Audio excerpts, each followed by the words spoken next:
ఈరోజు వివేక్ వెంకటస్వామి గారు, నాగరాజు గారు వచ్చారు. మొదటిసారి అంటే ఇట్లాంటి సంఘటన జరిగినప్పుడు రావడం అనేది చాలా అరుదుగా చూస్తూ ఉన్నాం. సో ఏమంటున్నారు వివేక్ వెంకటస్వామి గారు లేదంటే నాగరాజు గారు ఈరోజు కుటుంబానికి ఇచ్చినటువంటి భరోసా అయింది, ప్లస్ అధికారులకు సంబంధించిన విషయంలో వాళ్ళు ఏమేమి చెప్పారో అధికారులు మీరు ఫోన్ మాట్లాడినప్పుడు కానీ మిగతా విషయాలు కానీ? వాస్తవానికి ఇప్పటివరకు SC/ST PO యాక్ట్ ప్రకారం కలెక్టర్ ఇంటికి వచ్చి విజిట్ చేయాలా, కలెక్టర్ రాలేదు. SP వచ్చి విజిట్ చేయాలా, వాళ్ళకు ప్రొటెక్షన్ ఇవ్వాలా, వాళ్ళు రాలేదు. MRO రావాలా, MRO వచ్చి వాళ్ళకు అన్ని రకాల రక్షణ కల్పిస్తూ వాళ్లకు పేదవాళ్ళు కాబట్టి కనీసం 3 నెలల రేషన్ నింపుతూ మొదటి విడతగా 4.5 లక్షల రూపాయలు ఇవ్వాలా. FIR అయినా 48 అవర్స్. వాళ్ళకి ఎటువంటి రక్షణ ఇవ్వలేదు. పైగా ఈ రక్షణ ఇవ్వకపోవడం చేత నిందితులు ఏ స్థాయిలో దిగజారంటే పిటిషనర్నే హతమార్చడానికి ప్రయత్నం చేస్తున్నారు. రీసెంట్లీ మాలబంటి వాళ్ళ నాన్నకు డైరెక్ట్గా ఇద్దరు బైక్ మీద వచ్చేసి కేసు రిటర్న్ తీసుకోకపోతే మిమ్మల్ని హతమారుస్తామని అన్నారు.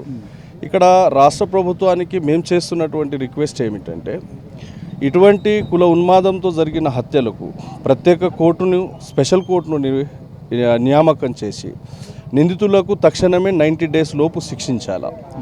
ఒకవేళ నిందితులకు 90 డేస్ లోపు శిక్షించకపోతే మేము ఇమీడియట్గా చలో సూర్యాపేట నిర్వహిస్తాం, రాష్ట్రాన్ని అగ్నిగుండంగా మారుస్తాం.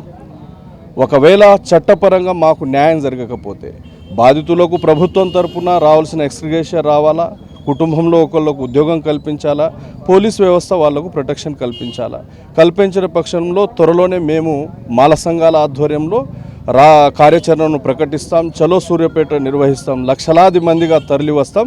ఒకవేళ చట్టం మాకు రక్షణగా లేకపోతే మాలా జేఏసీల ఆధ్వర్యంలో మేము మా రక్షణ చేసుకుంటామని ఈ రాష్ట్ర ప్రభుత్వానికి మేము హెచ్చరిస్తున్నాం. మాకు రాష్ట్ర ప్రభుత్వం మీద నమ్మకం ఉంది, ముఖ్యమంత్రి మీద నమ్మకం ఉంది.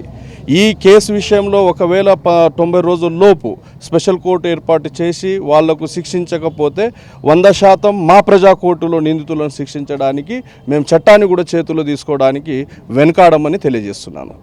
Thank you.